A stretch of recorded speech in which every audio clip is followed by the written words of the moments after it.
வீட்டுல யாரெல்லாம் இருக்காங்க? அம்மா அப்பா நான் மட்டும்தான். சொந்த ஊர் எது? தஞ்சாவூர் பக்கம் சார். ஆனா நாங்க இங்க வந்து செட்டில் ஆகி ரொம்ப நாளாச்சு. ஆக்சுவலி நான் கூட இங்க வந்து பிறந்ததா தான் அம்மா சொல்லுவாங்க. படிக்க போன இடத்துல நீ திலகாவை காதலிக்கிற விஷயம் உங்க வீட்டுல தெரியுமா? தெரியாது சார். ஏன் சொல்லல? எப்படியும் இந்த வருஷம் காலேஜ் முடிஞ்சிரும். முடிஞ்ச உடனே சொல்லலாம்னு நினைச்சேன் சார். இன்னும் படிப்பே முடியல, அதுக்குள்ள எப்படிடா உனக்கெல்லாம் கல்யாணத்தை பத்தி பேச தைரியம் வந்துச்சு? என்ன வாடா போடான்னு உரிமையா பேசுறேன்னு நினைக்கிறையா? அப்படியெல்லாம் இல்லை சார். சரி, நீ கிளம்பு. ஓ இல்லை சார், திலகா விஷயத்துல உங்க அபிப்பிராயம் என்னன்னு தெரிஞ்சுக்காம நான் போக மாட்டேன் சார். என்ன அபிப்பிராயம் தெரிஞ்சுக்கணும் உனக்கு? எனக்கு திலகாவை கட்டி கொடுக்குற விஷயத்துல. திலகாவை கட்டி கொடுத்து தொலைக்கிறோம், வேற என்ன பண்றது?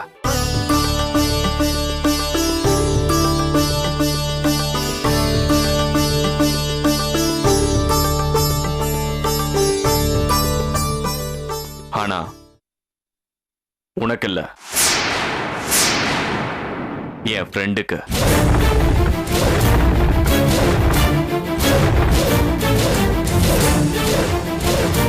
அந்த மாதிரியெல்லாம் எதுவும் பண்ணிடாதீங்க சார். நான் இல்லாம திலகாவும், திலகா இல்லாம நானும் இருக்க முடியாது சார். நாங்க 2 பேரும் உயிருக்கு உயிரா காதலிக்கிறோம் சார். எங்க வீட்டு பொண்ணு யாருக்கு கட்டி கொடுத்தா சந்தோஷமா இருப்பான்னு எனக்கு தெரியும். உன் அபிப்பிராயம் எதுவும் எனக்கு தேவையில்ல, நீ கிளம்ப. பெரிய இவ மாதிரி பேச வந்துட்டான் சார். திலகாவுக்கு பிடிக்காத எதையும் யாரும் ஃபோர்ஸ் பண்ண செய்ய நான் அலோ பண்ண மாட்டேன் சார்.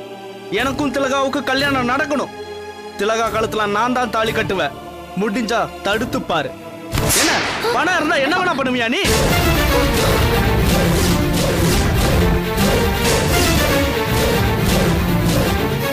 உன் சொந்த அண்ணா சட்டைய ஒருத்த புடிச்சுக்கிட்டு இருக்கான்.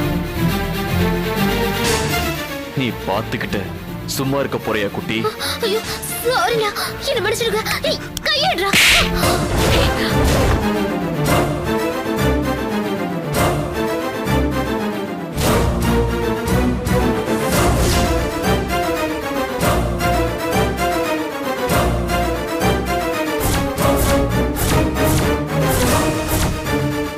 மன்னிப்பு கேளு. ஒழுங்கு மரியாதை எங்க அண்ணகிட்ட மன்னிப்பு கேளுடா. என்ன மன்னிச்சிருங்க சார். ஏதோ கோவத்துல சட்டையை பிடிச்சிட்டேன். இங்க பாருங்கடா, நான் உன சின்ன பொண்ணு இல்ல, காலேஜ் ஃபைனல் இயர் படிச்சிட்டு இருக்கேன். நானும் அருணும் உயிருக்கு உயிரை லவ் பண்றோம். என் வாழ்க்கை அருணோடதான். எங்க கல்யாணம் உங்க ஆசீர்வாதத்தோட நடக்கணுமா இல்லையா அது நீங்களே முடிவு பண்ணிக்கோங்க. நீ கிளம்பு.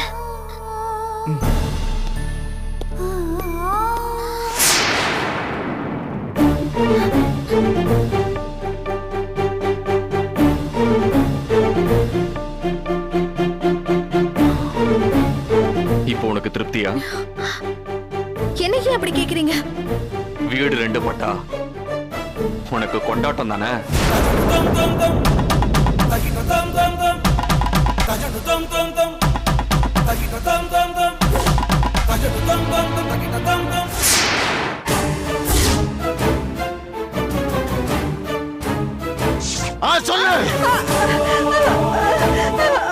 சொல்றேன். அந்த ஆளு பேரு முகுந்தன்னு சொன்னதா ஞாபகம் இருக்கு. அந்த பொண்ண 2 வாட்டி கூட்டிட்டு வந்தா. முதல்ல அந்த பொண்ணு பயந்துருச்சு. அப்புறம் ஆஸ்பத்திரியில கொண்டு போய் காமிச்சிருப்பாங்க போல இருக்கு. அங்க முடியாதுன்னு சொல்லிட்டாங்க. அதனால மறுபடியும் என்கிட்ட கூட்டிட்டு வந்தான். நான் தாங்க சுத்தம் பண்ணி அனுப்புனேன். குழந்தை அவளை அந்த படுவாவை அப்படி பண்ணிருக்க. நீங்களும் இந்த மாதிரி ஒரு அநியாயத்தை மனசாட்சியே இல்லாம பண்ணிருக்கீங்களம்மா. ஏங்க நாங்க மட்டும் என்ன இந்த ஈன தொழில வேணும்னா பண்றோம்? சபிக்கப்பட்ட வேலைங்க இது, சபிக்கப்பட்ட வேலை. உங்கள மாதிரி எனக்கும் ஒரு பொண்ணு இருந்தா அவன் முகம் தெரியாத எவனோ ஒருத்தகிட்ட ஏமாந்து வயிற்ற ரொப்பிக்கிட்டு ஏன் முன்னாடி வந்து நின்னா.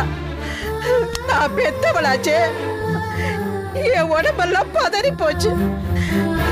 வெளியே தெரிஞ்சா என் மான மரியாதையெல்லாம் போயிடுமேன்னு வேற வழியே தெரியாம நானே என் மனசை கல்லாக்கிக்கிட்டு அவ வயிற்ற சுத்தம் பண்ணேங்க. அதுக்கப்புறம் அதுவே என் தொழிலா போச்சுங்க. என்ன என்ன பண்ண சொல்றீங்க? என்னோட 13வது வயசுல இருந்து அந்த முகுந்தனோட அப்பா கிட்ட வேலைக்கு இருக்கம்மா. இத்தனை வருஷமா நாயா பேயா அந்த குடும்பத்துக்கு உழைச்சிருக்கம்மா. அந்த பையனெல்லாம் என் தோல்ல தூக்கி போட்டு நான் வளர்த்திருக்கம்மா. நல்லதுக்கு எங்க காலம் இருக்குமா?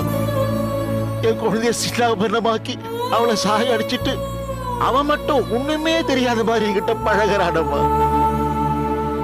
இவெல்லாம் உயிரோட இருக்கவே கூடாதுமா. எனக்கு ஒரு சின்ன வேண்டுகோள்மா. என்னப்பா சொல்லு. இனிமேலும் எந்த பொம்பளை பிள்ளைக்கோ இந்த மாதிரி அபார்ஷன்லாம் தயவு செய்து பண்ணிடாதீங்கம்மா. பிளீஸ்மா.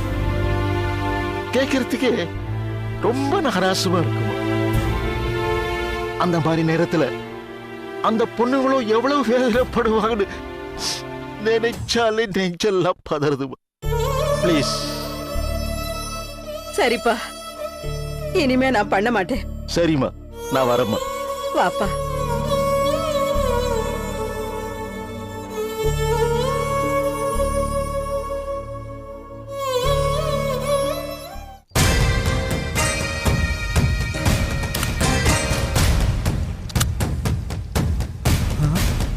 நானும் 2 நாளா பார்க்கறேன், வீடு பூட்டியே இருக்கு.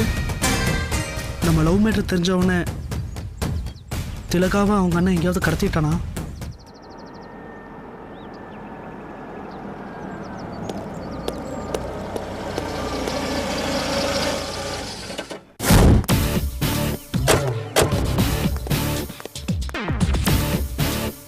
வாடா.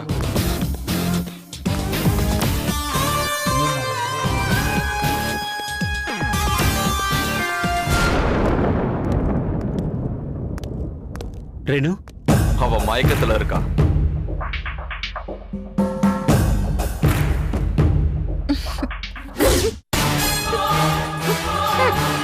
திலகா, என்ன முகுந்த் சொந்த தங்கச்சி இப்படி கட்டி போட்டு வச்சிருக்க? என்ன பண்றது? விட்டா வீட்டை விட்டு ஓடி போய் கல்யாணம் பண்ணிக்கிறேன்னு சொல்லி மிரட்டுறா. அதுக்கு இவ சப்போர்ட் வேற. விட்டா ஒண்ணு, அப்ப மயக்கம் போட்டோம், இப்பதான் எந்திரிக்கிறா. என்ன ரேணுகா? பழசெல்லாம் ஞாபகம் இருக்கா இல்ல ஷார்ட் டைம் மெமரி லாஸ் ஆயிடுச்சா? முகுந்த், அவளை ஒண்ணும் பண்ண வேணாம். ஹேய், உன்னை இங்க எதுக்கு இப்ப கூட்டிட்டு வந்தனா? இவங்க 2 பேருக்கும் நீ கொஞ்சம் புத்தி சொல்லணும். என் பேச்ச கேட்டு என் தங்கச்சி என் ஃப்ரெண்ட் லாயரை தான் கல்யாணம் பண்ணிக்கணும். நீ சொன்னா இவ கேப்பா, இவ சொன்னா அவ கேப்பா. சோ நீ உட்காந்து இவங்க 2 பேருக்கும் புத்தி சொல்ல. நான் போய் சாப்பிட ஏதாவது வாங்கிட்டு வரேன். ஓ உட்காரு. முகுந்த்